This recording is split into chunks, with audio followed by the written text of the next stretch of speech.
Hello mga paps, mga boss. Ako kasalukuyan po na binabagtas namin ni Walo ang Pandakan kasi medyo ginutom kami dahil mahaba yung pila ng tune up dito sa Yamaha Tria Shop. So pang-anim kami, isa pa lang yung nagagawa ni Kuya kasi isa lang yung mekaniko ngayon.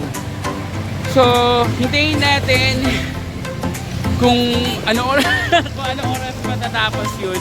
Hanap lang muna kami ng makakain dito sa Pandakan.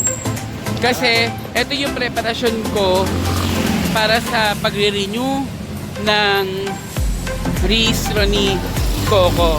Kailangan maging maayos lahat para safe tayo at ma-renew siya sa LTO. Okay, kain na muna tayo.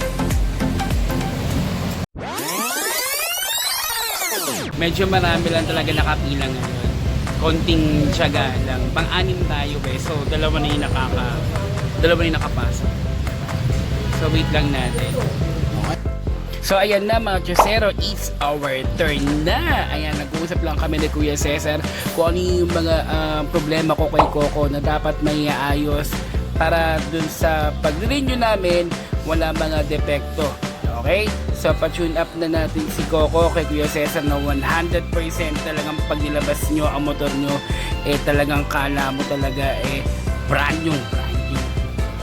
Yan mga Chosero, pagkatapos yan ipagawa or ipa-tune up kay Kuya Cesar, ipagawa yung mga ilaw, diretso kami ni Walo sa Cebuana para sa insurance or TPL ni Coco. So ayan mga Chosero, nasa loob pa si Coco dahil siya na yung gagawin. Nagpag-usapan na namin ni Kuya kung ano yung problema ni Coco, yung nag-blink na ilaw, ipapagawa ko lang. Tapos medyo malakas siya sa gas ngayon talaga Kaya sabi ko paki-double check lang kasi baka hindi parehas yung amount ng paglabas ng hangin at yung whatever. Tapos yung mga ilaw yan, papadouble check ko kasi kailangan pag nagparinyo ka sa LTO perfect lahat. Dahil kung hindi ka makakapag-renew.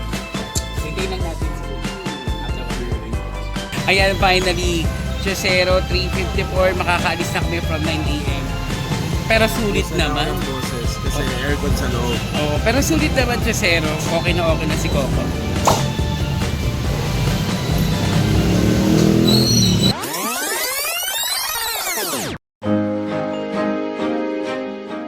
Siyempre, para makapag-renew ka ng yung rehistro, kailangan talaga magpa-insure ka muna, insurance. So, ngayon, 450 dito sa Cebuana, nag-fill up na ako ng form.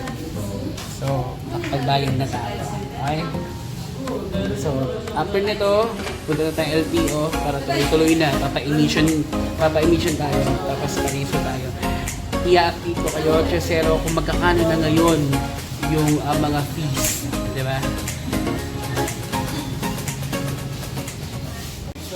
Ngayon, yung natin nasa 350 pesos ng insurance ng Cebuana, ngayon 450. So, ito. So, pag nag-apply ka na ng renewal sa LTO, yung original, yung kailangan mong ibigay dun sa LTO. So, samahan nyo ako para makita nyo lahat. Okay na, tapos na tayo. Wala pang 5 minutes. Okay na insurance ko.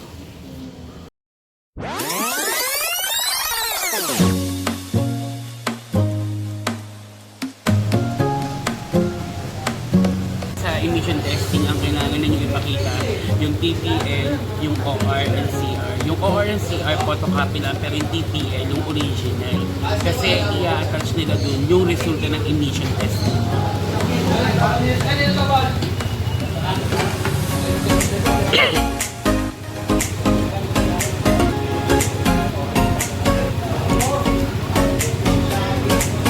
So FYI for everyone, it's 450 fixed rate from car to trucks.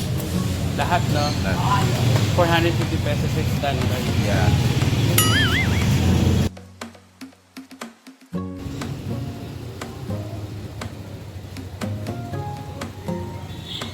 So ayan na nga, nakapasa kami sa emission test at nagbayad na kami ng 450 pesos at ibibigay na sa amin lahat ng mga documents na kailangan namin ipasa sa LTO para i-check up na siya. Okay, ito na yun.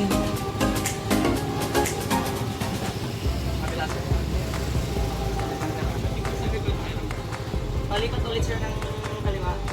Papiga na lang ng bread sir. Dito sir.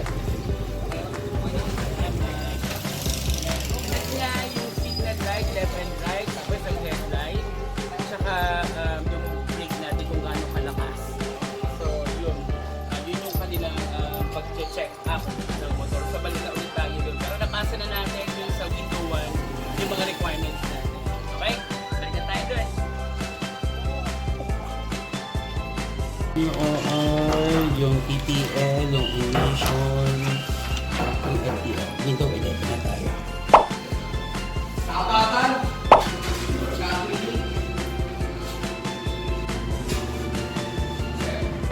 Yung papel mo, pagkatapos mo i-process, ipa-check up yun, kailangan mo ipasa sa evaluator kasi kailangan nila i-double check kung kompleto na yung mga requirements mo, kung eksakto ba dun sa mga kailangan ng pag-renew mo or pagpaparehistro mo ng motor.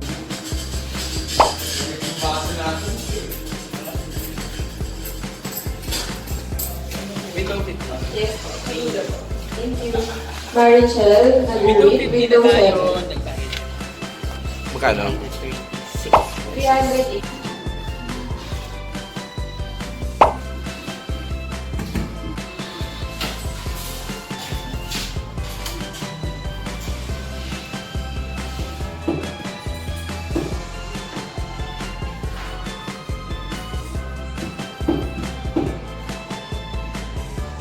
Yay! Sticker!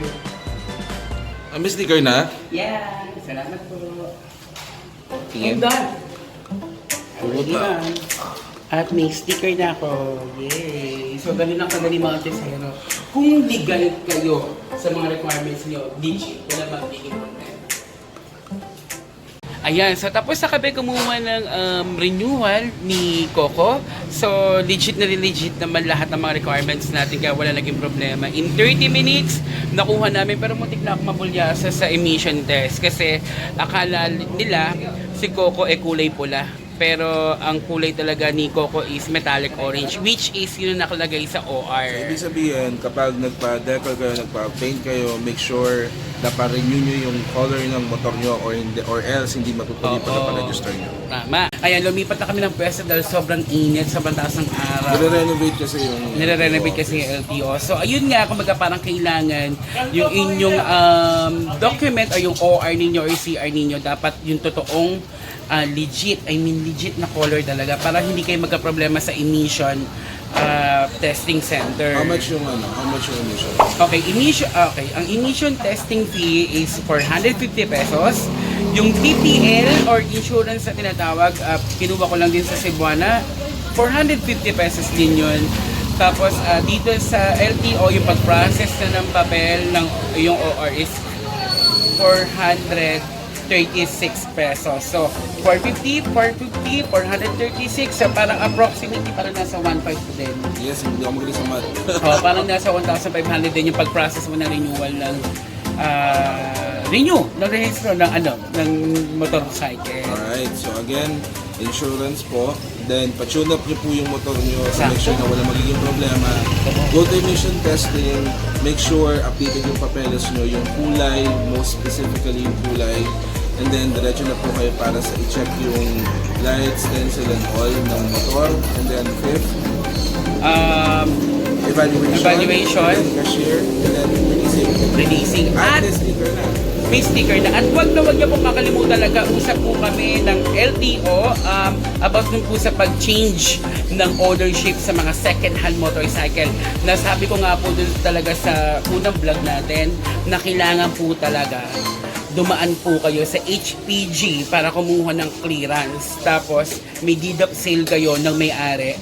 At doon pa lang kayo papayagan ng LTO na ma-change po yung pangalan sa inyo. Ito sa po yung naayon sa proseso, walang under the table. So, yun po talaga dapat yung proseso. Yes.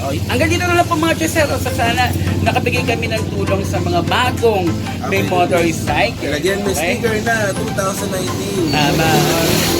Salamat po sa lahat po na nanonood ng mga vlogs po namin about Porsche motorcycle. Thank you! Quick vlog.